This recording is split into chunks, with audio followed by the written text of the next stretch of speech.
สบายดีทุกคนเนาะมื้อนี้ก็สิมาแนะนำวิธีการตั้งอินเทอร์เน็ตหลักเก่าหรือว่า Unitel นั่นเองเนาะ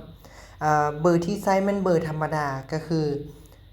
เน็ตที่เราจะตั้งแม่น80,000กีบนำใช้อยู่ที่30วันได้60,000จิกะไบต์เนาะได้60,000จิกะไบต์เดี๋ยวเรามาเริ่มเฮ็ดพร้อมกันเลยก่อนอื่นให้ทุกคนเข้าที่บนโถออกปกติของเราเลยเนาะให้กดดาว209สี่เหลี่ยมหลังจากนั้นโถออกเมื่อมันขึ้นมาสู่หน้านี้แล้วมันจะมีแพ็กเกจให้เรากดแพ็กเกจพิเศษแพ็กเกจ Data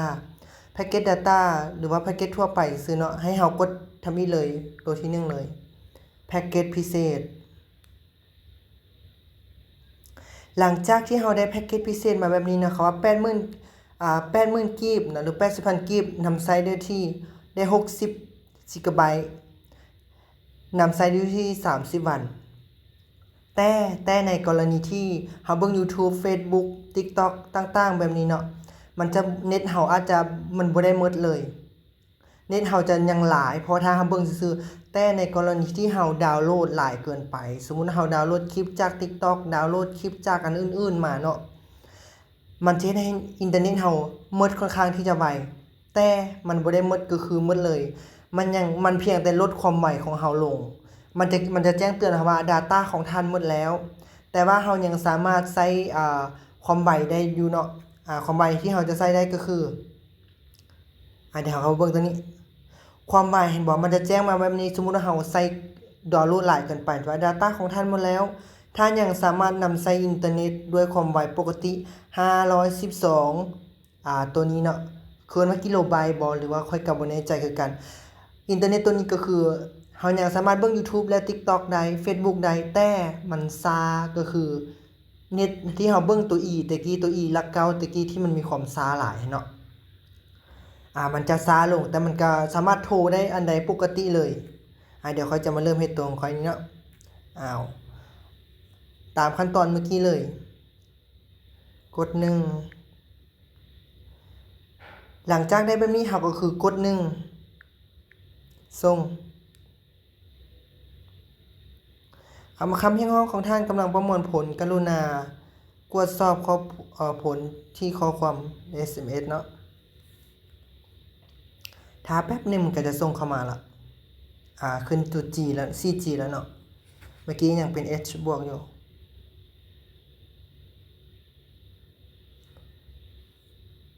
เดี๋ยวเข้าไปเบิ่งเลยมันบ่แจ้งเข้ามาบัดนี้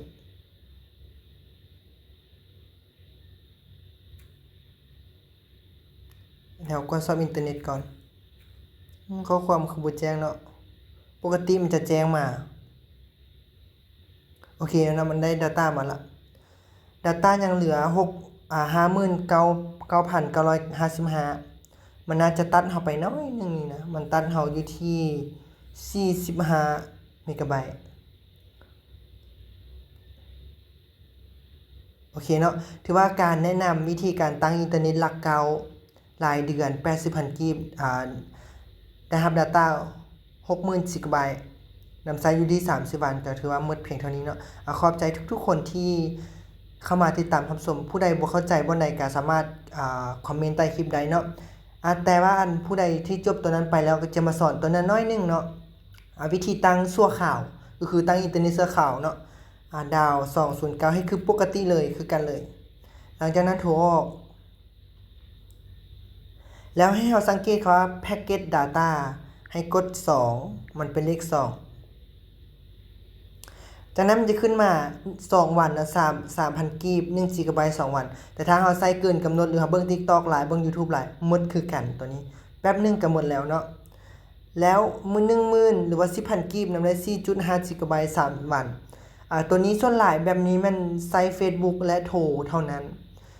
และบอทแอปเนาะคันว่า TikTok และ YouTube นี้ค่อนข้างที่จะหมดไวก่อนกำหนดที่เขาจะกำหนดมานี้เนาะตัวนี้ก็คือ 10,000 กีบถ้าเราต้องการตัวใดต้องการ1เราก็กด1ต้องการ2ตัวเราก็กด2แล้วก็ส่งก็ถือว่ามันจะประมวลผลให้เราแล้วเราจะได้Data เข้ามาเนาะกรณีที่เราลืมเติมเน็ตเข้าเบอร์ของเราเติมเงินเข้าเบอร์ของเราแล้วเรามีเน็ตบ่พอบ่มีเงินในเน็ตขอโทษหลายๆ มีเงินในเบอร์นั้นบ่พอเติมเน็ตเนาะเราก็สามารถมาเฮ็ดแบบนี้ได้เฮ็ดแบบนี้แล้วเราก็จังไปเข้าบัญชีเราหรือว่า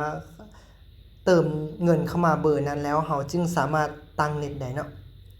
สำหรับคลิปนี้ก็ขอจบคลิปเพียงเท่านี้ขอบใจทุกคนที่ให้การติดตามรับชมคันว่าติดๆขัดๆก็ต้องขออภัยนำหลายๆเนาะ